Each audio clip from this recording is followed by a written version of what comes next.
Hello, everyone, and welcome to the Pash On Podcast. Let's get started with your host, Brian Pash.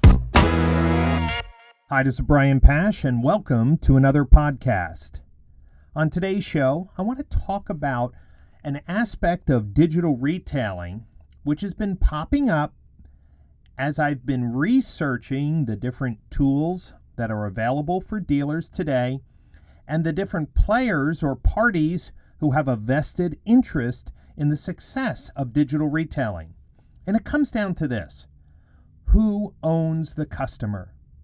You see, as we talk to dealers, as we talk to third parties, and as we talk to manufacturers, well, those answers are very, very different.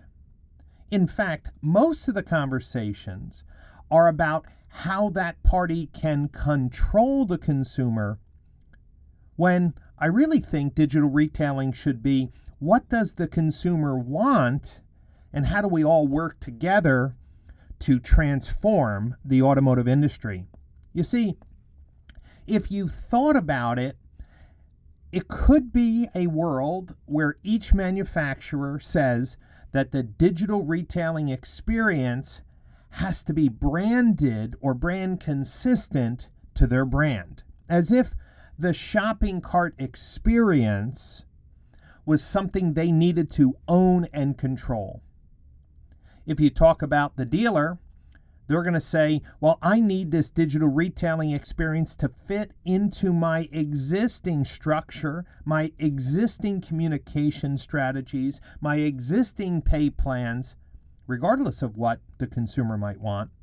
And then the third parties, the Cars.coms, the Edmunds, and others who have the ability to, well, connect with a consumer early in their shopping experience, they're trying to create a uniform, easy, seamless digital retailing experience that is consistent with their brand experience.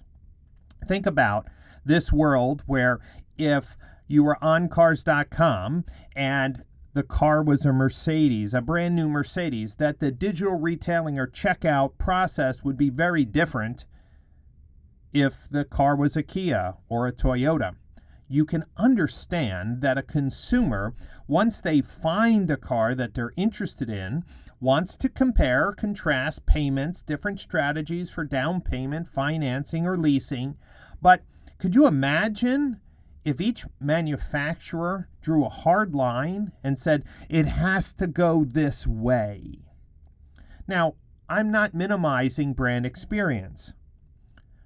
OEM websites and dealership websites need to be consistent in supporting the brand. But when the consumer is ready to purchase, if we truly are going to make it easy for them to make a purchase decision, make it easy for them to validate they're getting a fair deal, make it easy for them to complete most of the paperwork before they even arrive at the dealership, then we have to be more focused on what the consumer wants and how the industry players work together.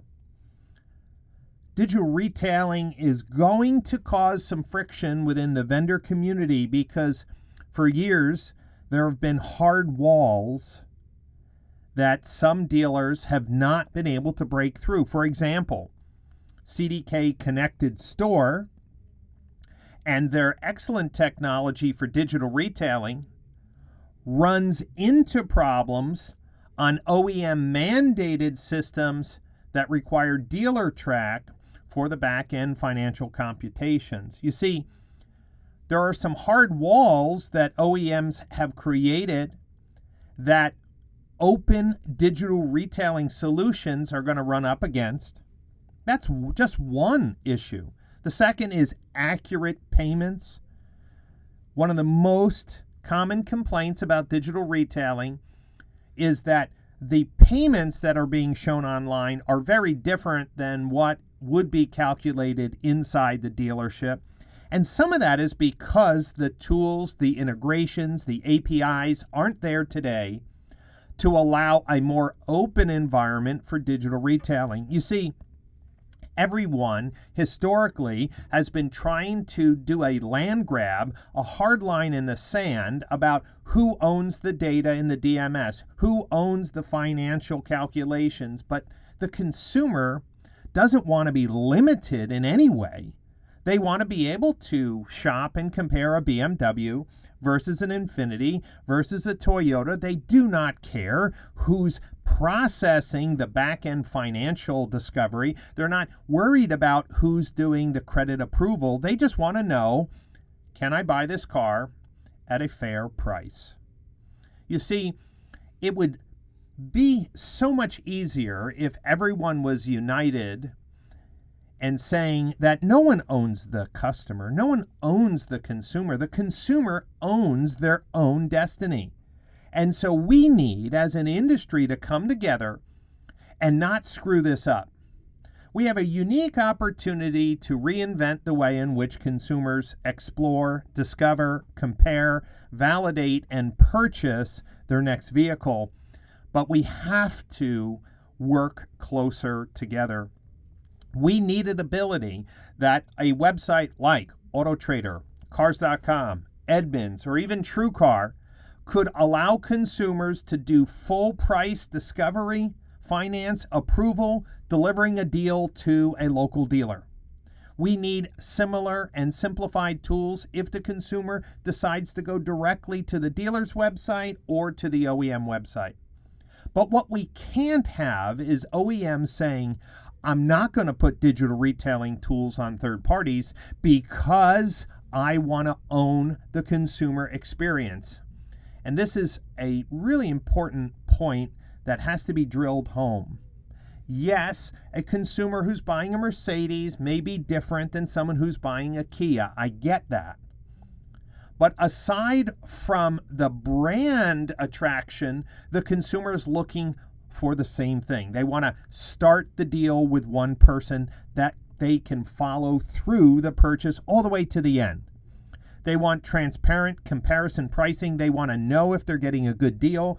They want to add F&I products. They just want them explained and validated so that at the end of their discovery, at the end of their configuration, they can save time in the dealership, pick up their car with minimal time away from their family or from work. You see, as Thomas Gage and I are researching the different products and players, man, there's a lot of different approaches. The technology is going to change and evolve. But one of the things that's foundational to digital retailing success is who owns a customer and what processes do we have to change in the dealership, what thinking we have to change in the dealership to make digital retailing a success. I predict that the role of an F&I manager and their pay plan will significantly change over the next year or two as digital retailing goes into play at many dealerships. I predict that sales managers will be more consultative and coaching with their sales associate. They will not be kind of weighed down in the minutia of penciling deals 20, 40, 100 times a day on a busy weekend. They're going to allow technology and transparency to transform the way consumers decide to purchase a car. But you know what? There's many dealers we've talked to that are saying, yes, I want to evolve. I want to change, but I don't know what direction to head. So I have some good news. Over the next few months, we'll be completing our research. We'll be completing our interviews. We're visiting dealers who've built their own digital retailing solution, and we're visiting dealers who are using some of the most popular digital retailing tools today. We're meeting with OEMs. We're going to be talking about the processes, the pay plans, the technology challenges that face digital retailing, and we're going to combine all of that information at our upcoming conference, the Automotive Analytics and Attribution Conference. We're going to be talking about digital retailing. We're going to be bringing up technology experts and dealers who have been first mover in this area. And of course, we'll be releasing our new book, a collaboration with Thomas Gage and myself, just on digital retailing. And we're going to include some knowledge and learning from Canada because they've been doing digital retailing in some aspects before the United States, and we're going to be talking about countries in the EU that have already moved forward with some aspects of digital retailing, so it will be a comprehensive conversation. But fundamental to all of this is who owns the consumer. Does an OEM have a reasonable expectation that they're going to control the buying experience? And I say no.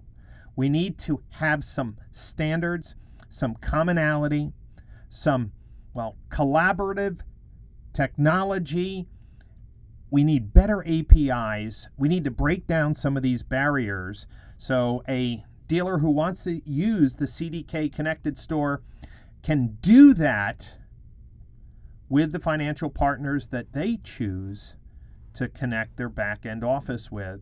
We need to allow the companies like Roadster or Dealer Inspire or others to innovate a digital retailing experience that the whole industry can learn from and then move forward to serving the consumer. The automotive industry has been one of the last large industries to adapt to a changing consumer population, how consumers view car ownership, how they view car dealership purchase experiences. We have a unique opportunity to work together. So, if you're a dealer and you're moving forward with digital retailing, we'd love to interview you for the book. If you're a vendor and we haven't spoken to you about your technology and your vision, reach out to Thomas Gage or myself. If you're working at an OEM and you have a specific strategy that you believe is going to work best for your brand, I'd like to hear from you. Otherwise, let's all plan to meet in Palm Beach, Florida, November 18th, 19th, and 20th at the Automotive Analytics and Attribution Summit, where we're going to talk about advanced conversations on marketing, sales attribution, and of course, digital retailing is the ultimate attribution model as we allow consumers to purchase directly online, reducing their time in the dealership, and allowing us to connect that anonymous shopper and all the touch points of their marketing to a final sale. If you have some comments, please send me an email to brian@pcgcompanies.com. Thank you so much for your time today, and I look forward to discussing digital retailing with you based on our research and our discovery for our upcoming book. I look forward to speaking to you again in a future podcast.